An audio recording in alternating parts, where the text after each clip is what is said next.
Hey everyone, this is Brooke. I know it's been a while since we've been together over the audio version, since I did not include audio versions of our last series titled Working It From Home. But I'd like to now welcome you to the third edition of the On the Bias series. This is a series that explores our cognitive biases and how they impact our behavior change efforts. We have covered 9 different cognitive biases before, and they can all be found on the website under the articles tab. And last year's were also available on Spotify if you'd like to go back and listen to those. As we always do in this series, we're going to start with the story. The title of this story is Be Afraid, Be Very Afraid. When I was a young teenager, there were several consecutive years when I would go to Six Flags Great Adventure Park in New Jersey with my dad for Father's Day. The gift of companionship was all he wanted, since no one else in the family would go on roller coasters with him. The irony is that we're the two most anxious people in the family. But one year, Six Flags debuted its first ever inverted roller coaster, Batman the Ride, in which the chairs hung from above so your feet dangled without anything holding them in place. As we stood in the long line for this ride, all I could hear was the whooshing sound of fast-moving machinery and scores of people seemingly screaming for their lives. Every 5 minutes as the line inched forward, my dad would say, "You don't have to do this. We can get out of the line at any time if you want." While I felt a little nervous at the time, his check-ins were making matters worse. However, my teenage stubbornness meant that I was getting on that ride no matter what. We strapped ourselves into our seats, and after 2 minutes of twists, turns, flips, and dips, we pulled to a smooth stop. My dad immediately looked at me to see if I was okay, and I had a huge smile on my face and yelled, "That was awesome!" I loved the ride. Dad, on the other hand, looked a bit queasy. So what's happening here? Well, from a psychological perspective, my dad was clearly projecting his own fears and anxieties onto his child, but I'll save that part for another blog series titled, I Blame My Parents.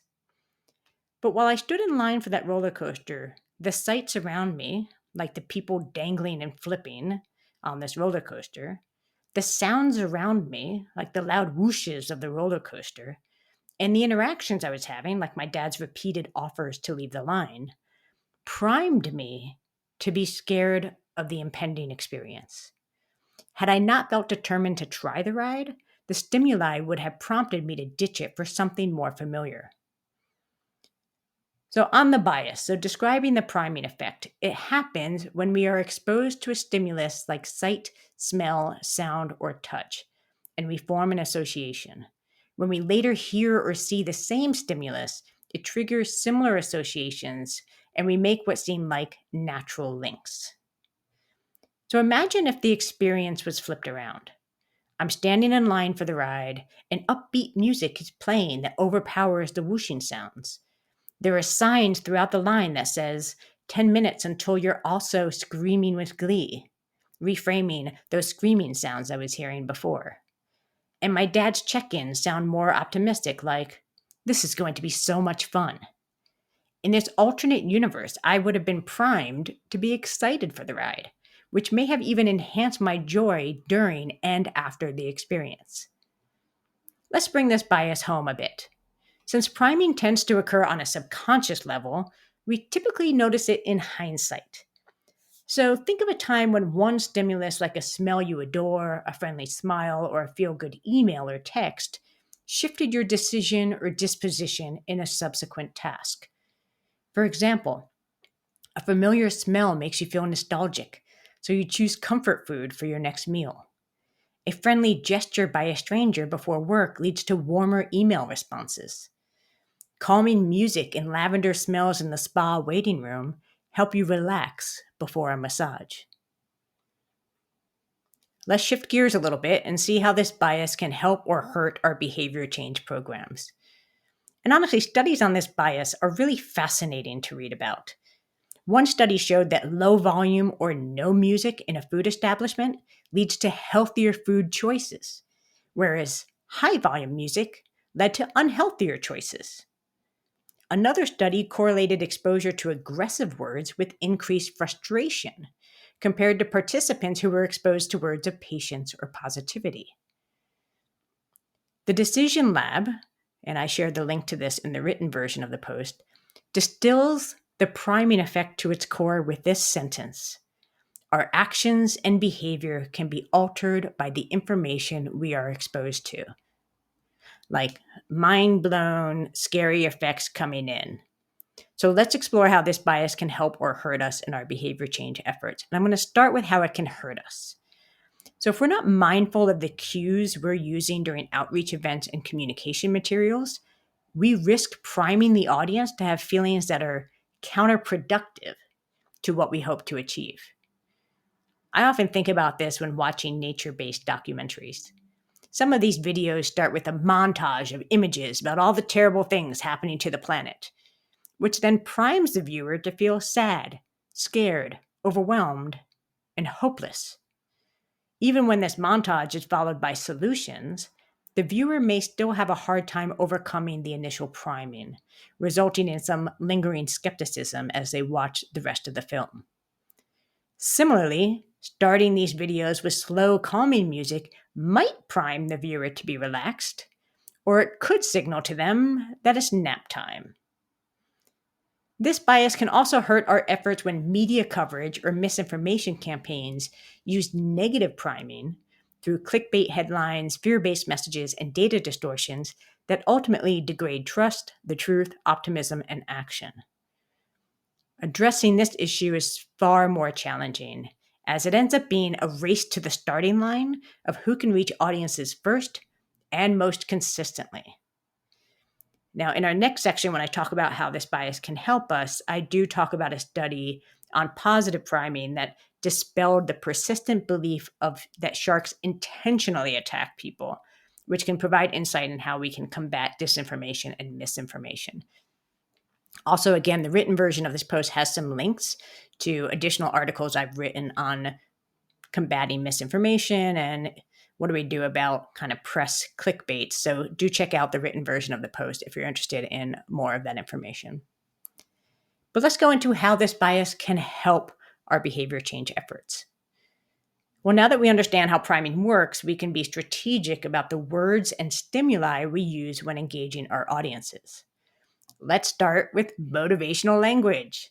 So one of the studies shared in the Decision Labs article showed that when a CEO primed his team with emails that contained achievement-related words, for example, prevail, accomplish, master, effectiveness rose by 15% and efficiency rose by 35% over the work week.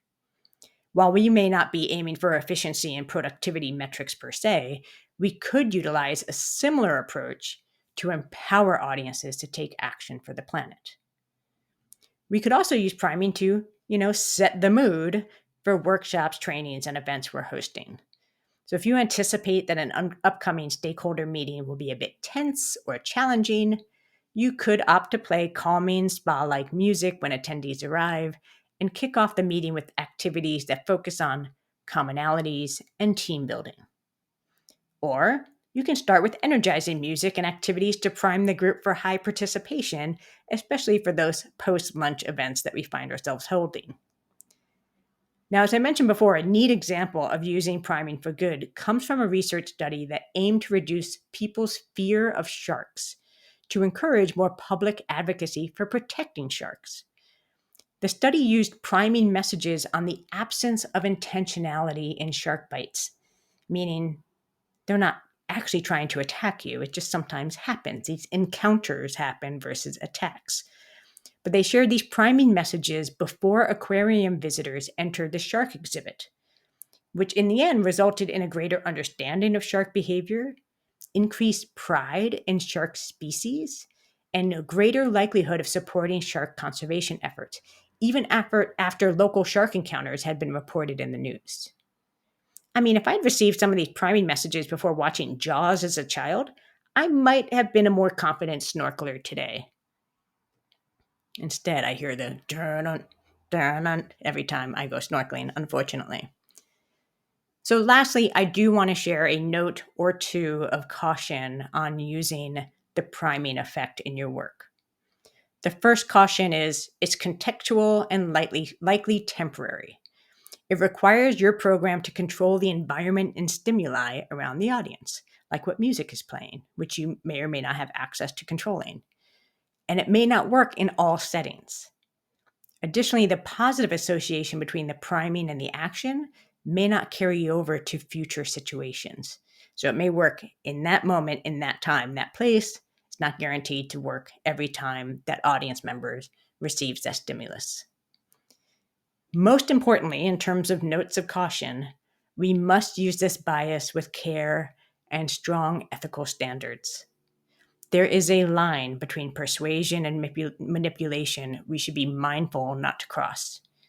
We can apply this bias ethically by ensuring audiences don't lose their autonomy or agency in decision making, by not reinforcing negative stereotypes of others, and in being considerate of our audience's mental well-being. I wrote a post on persuasion that includes an ethical standards commitment pledge. And again, that's available in the written version of this post if you would like to read that and use it as a helpful checklist to make sure that you're using these tools and tactics with care and abiding by strong ethical standards. I hope you enjoyed learning about one of the many ways we're wired. And if there's a bias you're especially interested in learning more about, then please just let me know. I'm available at brooke@brooketully.com. And since this is the third edition of this series, I'm assuming there's going to be many other editions of this. So I'm always open to hearing what kinds of cognitive biases you're interested in hearing about. Thank you so much for listening, and take care.